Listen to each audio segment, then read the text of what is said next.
There's a 3D printer out there that's so good it makes most others look like glorified platform lifting machines.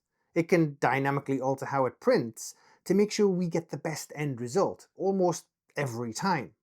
But with this accolade came some pretty divisive criticism. Whether that criticism was warranted depended on which side of the 3D printing fence you sat on. There are those that want absolute control over every variable, and there are those, like me, that want printed models just by pushing a big red metaphorical button that says, print. I've used the Heygears Reflex RS now for over 6 months, and with the exception of a few weeks over winter where the temperature of my garage dropped to lower than the last ice age, it's continued to live up to its promise. This video is mainly about a new resin, but after not making a video for 3 months, I couldn't just come back and say, hey, new resin, thumbs up. Go make a cup of coffee and let's talk about my totally biased opinion on this printer. There, I said it. No apologies. This printer is my new best friend.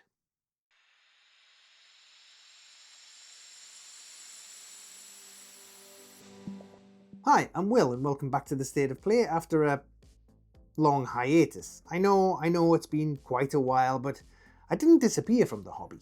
On the contrary. I mean, this might be a bit more of a talky video rather than a showy B-roll video as I get back into the swing of things, but honestly, I'd prefer to do more talky videos anyway, as they're so much quicker to make. If you're a patron of mine, you'll already know that I had quite a number of reasons for taking a little break. I quit smoking after 33 years, put on a load of weight, and was pretty much forced to join a gym. It was that or buy a wide-angled lens. I also finally got a PS5 for Christmas with all the exclusive games I'd missed, and I bought a Bamboo Lab A1 during Black Friday to print a 3D Space Hulk board and some Gaslands terrain.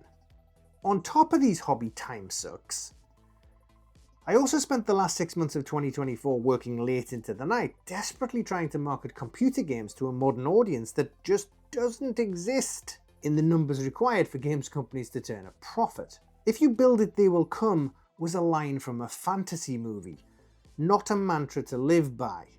Especially if you've dropped multi-millions of dollars on broken gameplay, bad character design, and a preachy storyline. Oh, movies and games. First rule of marketing: know your audience.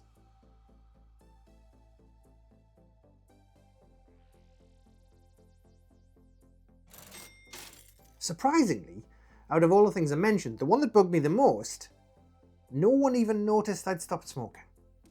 After 33 years, seriously, not even my kids.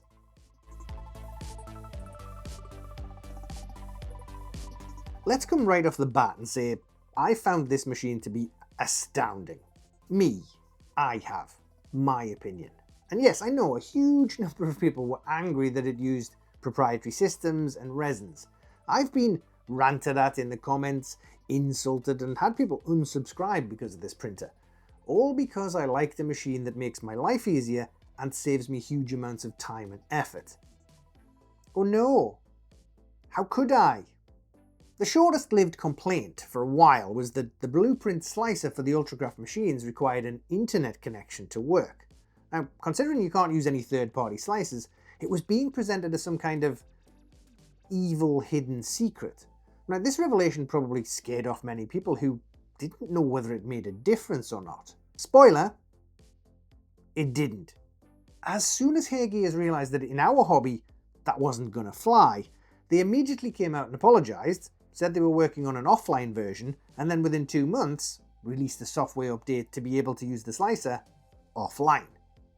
I didn't even notice the slicer was online only. I, like most people, never switch off my internet connection, and if my connection ever goes down, 3D slicer software is the least of my problems because my smart home and lights won't work and my kids couldn't watch Disney+. So we'd be sitting in the dark forced to watch whatever overly ideology-driven tripe BBC was serving up. I guess once they'd fixed the problem, it was all a pointless storm in a tiny resin-filled teacup. The second complaint/discussion with the slicer was, and still is, just give us control. And I've even raised this with Heygears myself, but they've built a machine for ease of use. Pour, print, clean, cure, done. Something anyone can pick up and print with and get amazing results. No need for endless tests and calibrations. But to achieve that, The Ultracraft machines needed to be locked into an ecosystem where you have to use proprietary software and specific resins that you have no control over. And yet what's ironic is that most people probably have an expensive phone in their pocket that's locked into an ecosystem where you have to use proprietary software and a specific app store that you have no control over. I know, some of you really hate the idea of being locked down. Brings back traumatic memories of 2020, armchair epidemiology and stolen liberty.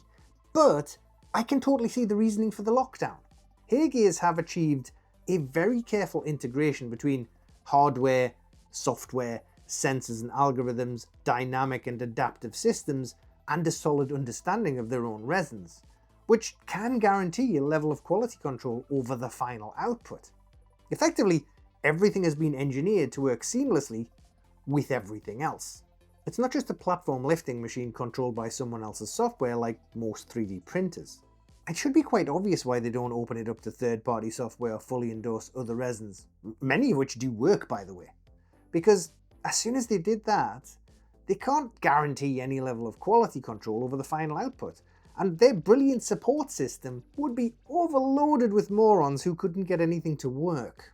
But I'm not like that. I'm an expert. Why not let me modify the settings, I hear some of you crying?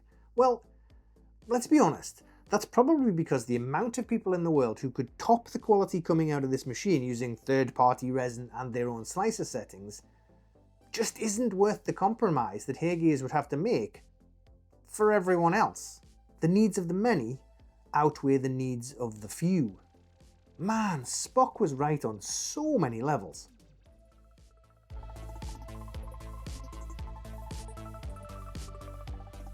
Okay, so Heygears released a new resin over a week ago, and I'm a bit late to the party, but that's deliberate. I wanted to spend more time with the new resin and the settings to get a good feel for whether it really makes a difference or not. And I'll get onto the specifics of the resin a little bit later.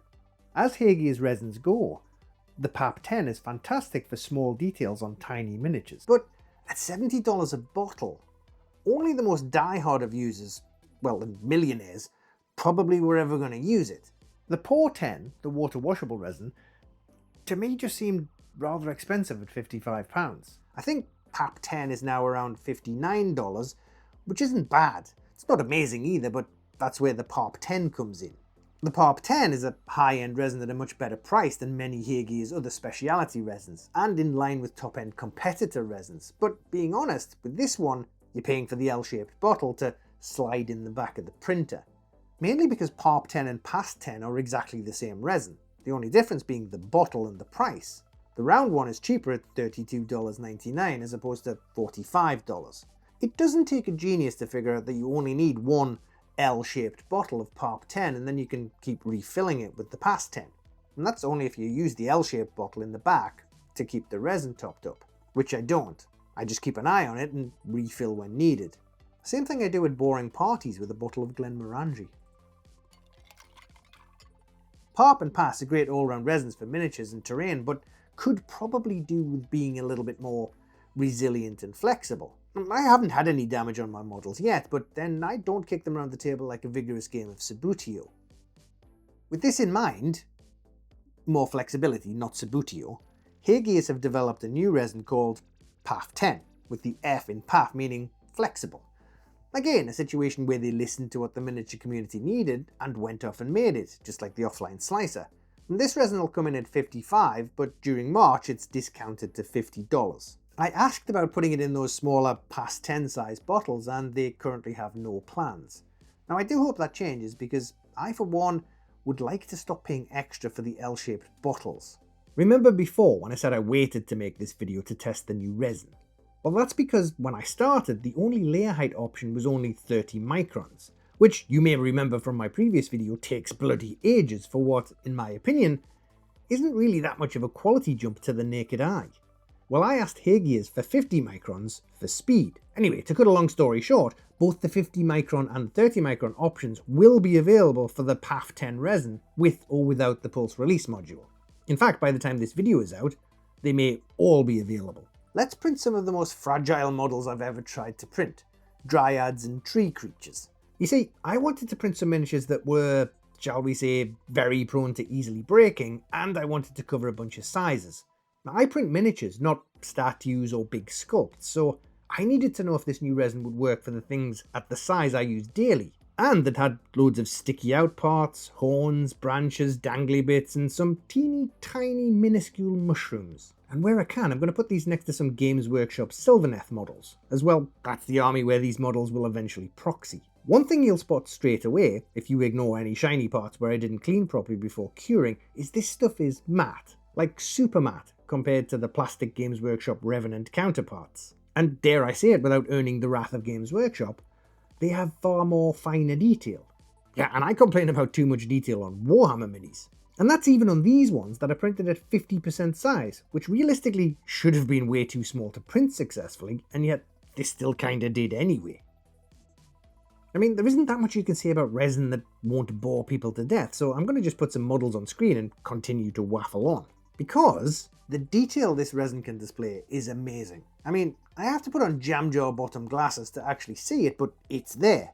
I don't know if you can see it on camera, but you can see the printed strands of hair inside the already ridiculously detailed hair. And on this base, it has perfectly printed these tall grass stalks and individual plants and mushrooms that are actually bendy. Not infallibly so, as repeated bending does cause it to break eventually, as I found out, but it's much more flexible and resilient than PAS, PARP or PAP resins. Oh god, these names.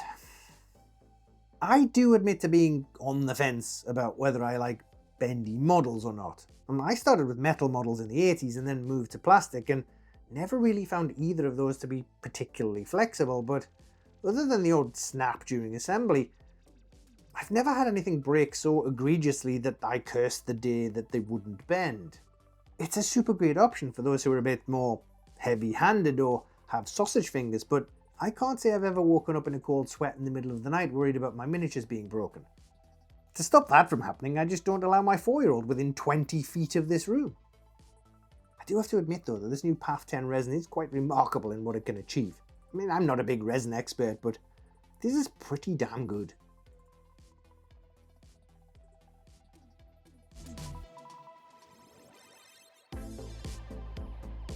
Most people when updating software don't read the release notes. Hell, most of us don't even read the T's and C's that we sign. But the last time I updated Blueprint software, I was bored, so I read them.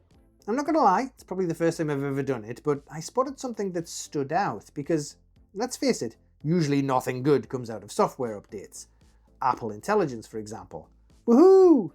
Except it turns out that it couldn't even summarize the news with the actual truth. This time I saw that they'd added the ability to remove all of the support from a pre-supported model. Okay, you say, but why would I want to do that if the model I've got is perfectly well supported already?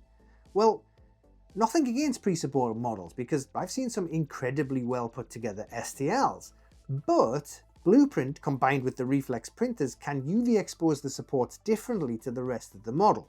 Simply put, it knows where the supports are and where the model is, so when the print is done, you can just rip them off with ease.